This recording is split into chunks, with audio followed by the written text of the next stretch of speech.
Oh, yo, so I'm on the second chapter of part 2, Winter. And here we go. This is it's only 2 chapters in the winter portion of this book, which is the part 2 of this book.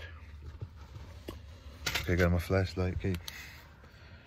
See the cat, it goes meow meow. Come and play, come play with Jane. The kitten will not play. Play, play, play.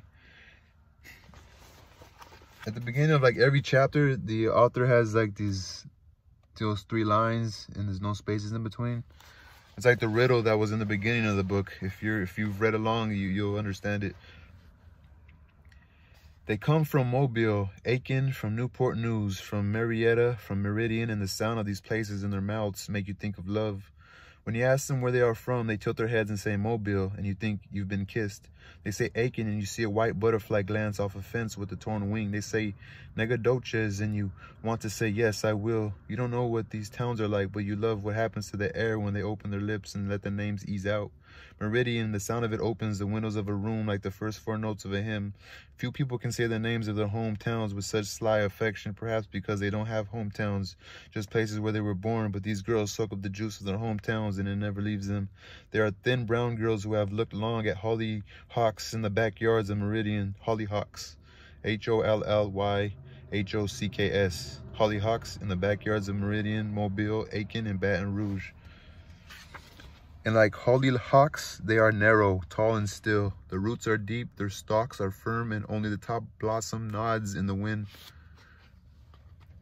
They have the eyes of people who can tell what time it is by the color of the sky. Such girls live in quiet black neighborhoods where everybody is gainfully employed, where there are porch swings hanging from chains, where the grass is cut with a synth, where rooster combs and sunflowers grow in the yards, and pots of bleeding heart, ivy, and mother-in-law tongue line the steps and window sills.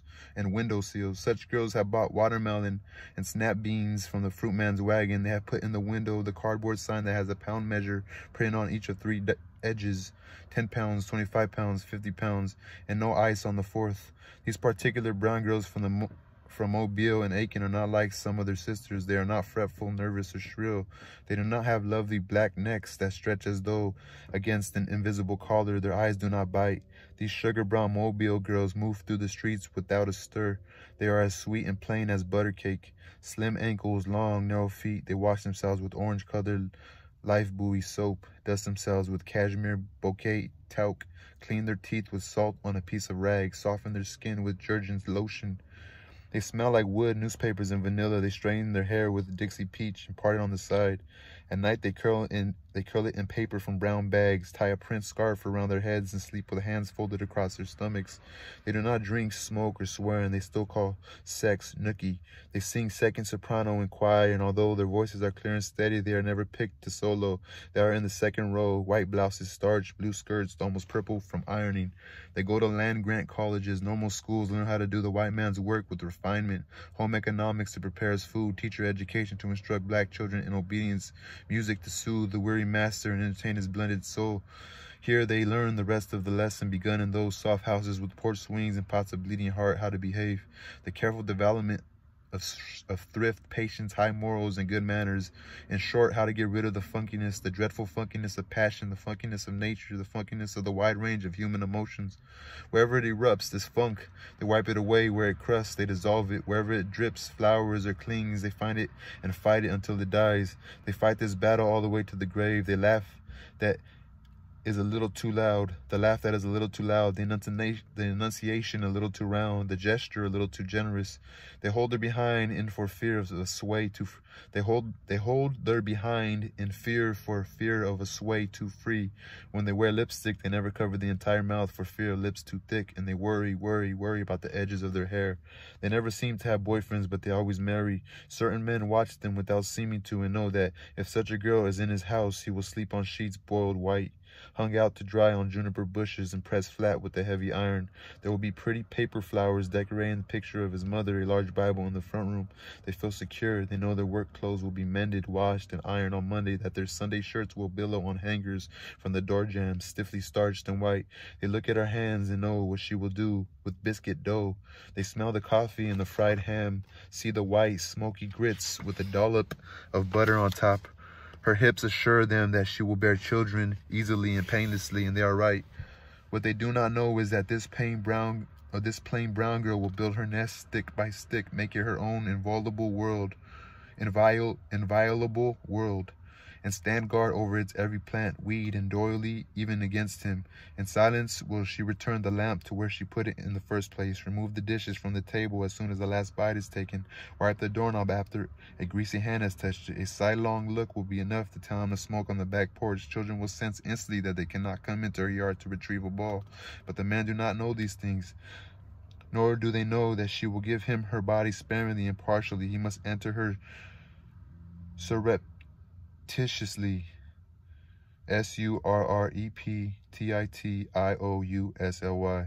lifting the hem of her nightgown only to her navel. He must rest his weight on his elbows when they make love, ostensibly to avoid hurting her breast, but actually to keep her from having to touch or feel too much of him.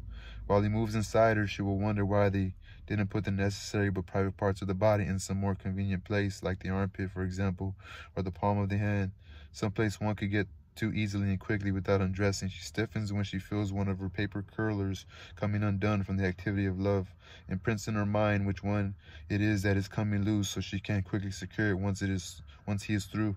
She hopes he will not sweat, the damp may get into her hair, and that she will remain dry between her legs. She hates the glucking sound they make when she is moist.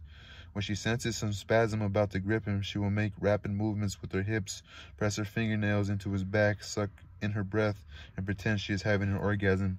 She might wonder again for the 600th time what it would be like to have that feeling while her husband's penis is inside her.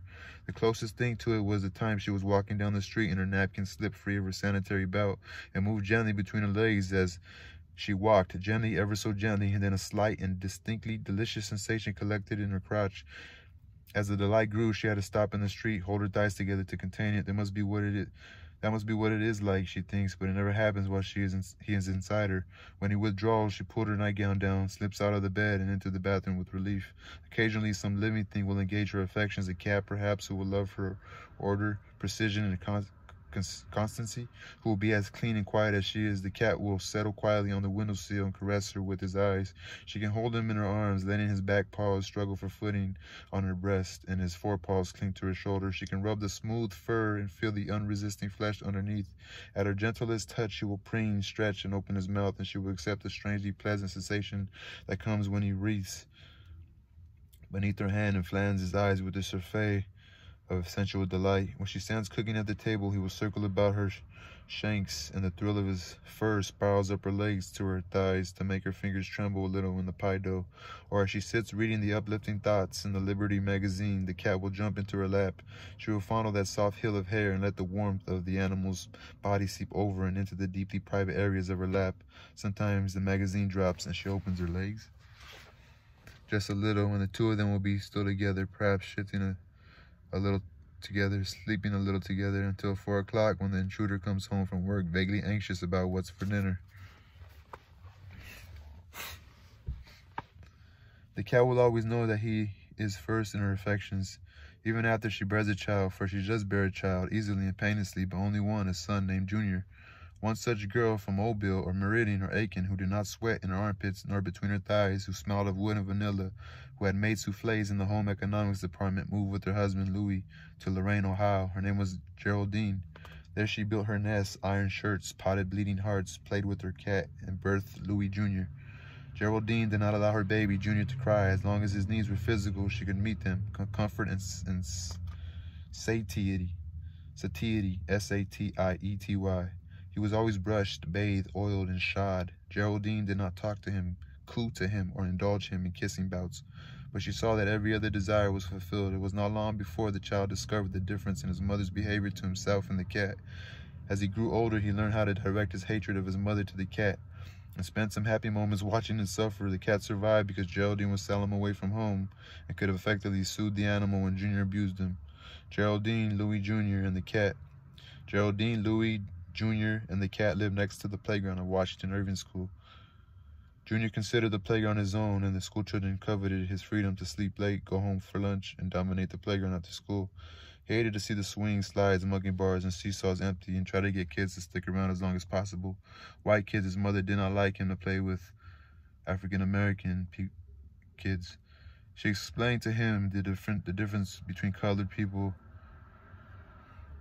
and they were easily identifiable. Colored people were neat and quiet, were dirty and loud. He belonged, no, okay, so it says the N-word. Colored people were neat and quiet.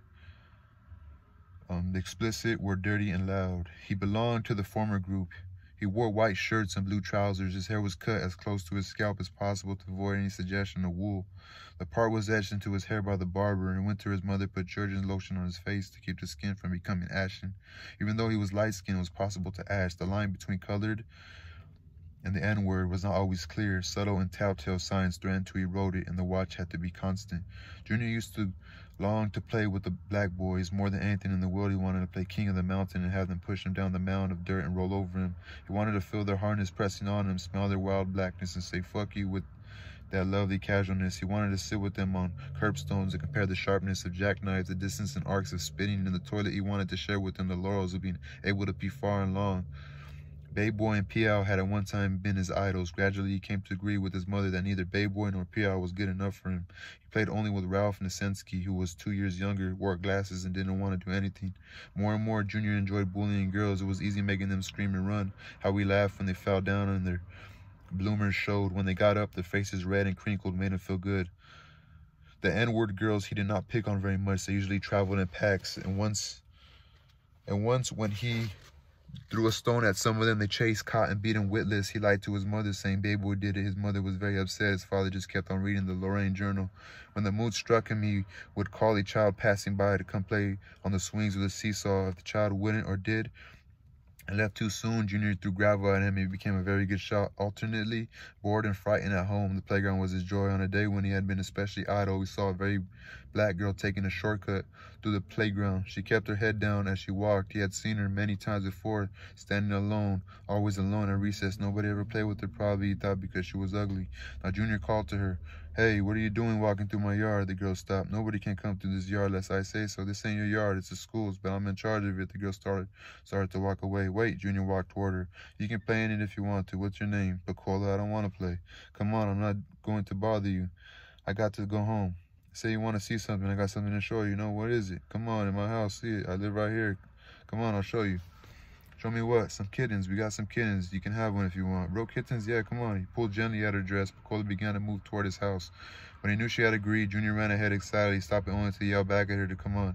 He held the door open for her, smiling his encouragement. Bacola climbed the porch stairs and hesitated there, afraid to follow him. The house looked dark. Junior said, There's nobody here. My mom's gone out and my father's at work. Don't you want to see the kittens? Junior turned on the lights. Bacola stepped inside the door.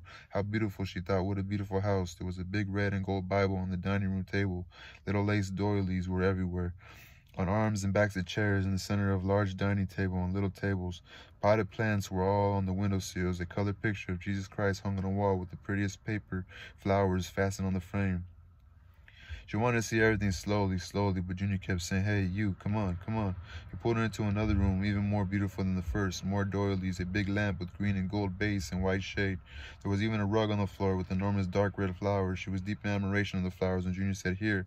Bacola turned. Here's your kitten, he screeched, and he threw a big black cat right in her face. She sucked in her breath in fear and surprise and felt fur in her mouth. The cat clawed her face and chest in an effort to right itself, then leaped nimbly to the floor. Junior was laughing and running around the room, clutching his stomach delightedly. Bacola touched the scratched place on her face and felt tears coming. When she started toward the doorway, Junior leaped in front of her. You can't get out. You're my prisoner, he said. His eyes were merry but hard. You let me go. No, he pushed her down, ran out the door that separated the rooms, and held it shut with his hands. Bacola's banging on the door increased his gasping, high-pitched laughter. The tears came fast, and she held her face in her hands. When something soft and furry moved around her ankles, she jumped and saw it was the cat. He wound himself and about her legs. Momentarily distracted from her fear, she squatted down to touch him. Her hands wet from tears, the cat rubbed up against her knee. He was black all over, deep silky black, and his eyes, pointing down toward his big nose, were bluish-green.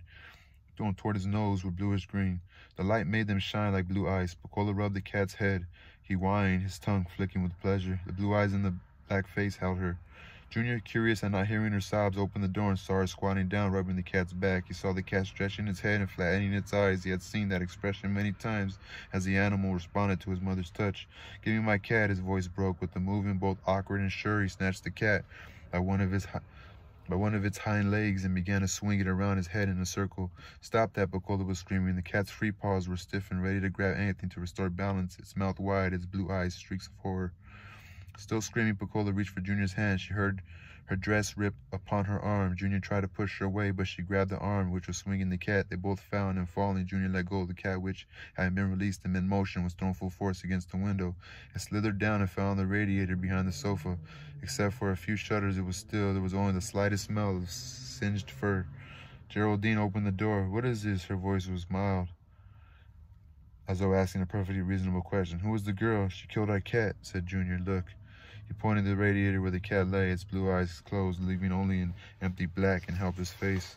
Geraldine went to the radiator and picked up the cat. He was limp in her arms, but she rubbed her face in his fur. She looked at Bacola, saw the dirty torn dress, the plaits sticking out on her head, her matted where the plaits had come, her hair matted where the plaits had come undone, the muddy shoes with the wad of gum peeping out from between the cheap soles, the soiled socks, one of which had been walked down into the heel of the shoe. She saw the safety pin holding the hem of the dress up over the hump of the cat's back. She looked at her. Up over the hump of the cat's back, she looked at her. She had seen this little girl all of her life, hanging out of the windows over saloons in Mobile, crawling over the porches of shotgun houses on the edge of town, sitting in bus stations holding paper bags and crying to mothers who kept saying, holding paper bags and crying to mothers who kept saying, "Shut up." So she's like judging the little girl. Hair uncombed, dresses falling apart, shoes untied and caked with dirt. They had stared at her with great uncomprehending eyes that questioned nothing and asked everything, unblinking and unabashed. They stared up at her. The end of the world lay in their eyes, and the beginning and all the waste in between. What is it?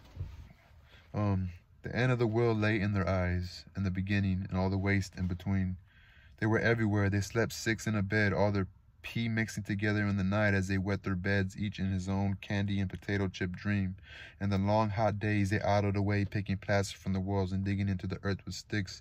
They sat in little rows on the street curbs, crowded into pews at church, taking space from the nice, neat colored children. They clowned on the playgrounds, broke things in dime stores, ran in front of you on the street, made ice slides on the sloped sidewalks in winter. The girls grew up knowing nothing of girdles, and the boys announced their manhood by turning the bills of their caps backward. Grass wouldn't grow where they lived, flowers died, shades fell down, tin cans and tires blossomed where they lived. They lived on cold black-eyed peas and orange pop. Like flies they hovered. Like flies they settled, and this one had settled in her house. Up over the hump of the cat's back she looked. "Get out," she said, her voice quiet. "You nasty little black bitch, get out of my house." The cat shuddered and flicked his tail. Bacola backed out of the room, staring at the pretty milk-brown lady in pretty gold and green house who was talking to her through the cat's fur. The pretty lady's words made the cat fur move, the breadth of each word parted the fur. Bacola turned to find the front door and saw Jesus looking down at her with sad and unsurprised eyes, his long brown hair parted in the middle, the gay paper flowers twisted around his face. Outside, the March wind blew in the rip in her dress. She held her head down against the cold, but she could not hold it low enough to avoid seeing the snowflakes falling and dying on the pavement. So that was the end chapter, part 2, which is winter, chapter 2. So next is going to be spring. Sorry guys, I'm thinking as I'm reading, and I'm just trying to get it done for you guys. But that was stupid, man. That's like, they're little kids, you can't blame them, you know, but the little kid lied about the fucking cat thing. But oh yeah, I don't know if I'm gonna go back to the crib yet. See my pimple? I had a pimple right here. I thought I had a blackhead, so I was trying to squeeze it so much yesterday. I like pretty much peeled my skin. And it's just a complaint, guys. But I hope I don't really do good at like closing these videos, but this book is very good actually, you know, it's really good. And I go over when they say the N-word, I go over it. But the story and how it's written, it's pretty interesting. It's kind of fucked up about the cat thing right now. You know what I'm saying? And it's just like, I feel like this it might be a true story or something she heard throughout her life, or a story that she heard that she just brought together as a story. It's pretty interesting, you know? She describes the families and the characters very well, like only someone who would have known would do, you know? So, but yeah, it's a great book. I enjoyed the read. It's pretty good so far. I don't know how many pages it has. Should I keep going? I mean, I want to keep going. I'm lucky, almost like halfway already. How does it end? Does it just say the end? Yeah, I think, oh, it's 200 pages, so I'm on 99, so let's see. So I'm out here, why waste time? I'm on Spring, which is part 3 of the book, chapter 1. But let me see, you know, if I could go at least, I mean, I could sit here and probably finish this book. You know, my daughter's sick at the house. I don't know if my cousins are still there. My uncle's there. I wanted to have like some sort of a like podcast with him because he has a little RV. And I wanted to go in there and just like put my phone right there and sit like this little table in his RV and just have like a dope conversation. I don't know what we were talking about. I'll kind of just give you insight about my uncle, and you can tell me about his life, and just I was thinking about drinking and shooting the shit, but kind of where he parked the RVs by a house, like my mom's neighbor's house, and it's pretty freaking cold outside. He's kind of old already. He's past 60. He's an older man. He might be too cold for him, but I wanted to have some sort of like I wanted to set up some sort of interview with him. I want to do podcasting where I could just sip some brew and just have some random ass conversation with my friends and people I want, you know. I want to talk to him about it, see if he's down to have some sort of a podcast. Coincidentally, he told me about his daughter who started one. Shout out my cousin. It's my Uncle Carmelo's daughter. So, okay, look at, so I'm going to read the first chapter of Spring. Okay, you have to end this, right? All right, peace. So I just ended Winter, part 2, Winter, chapter 2. I just finished that.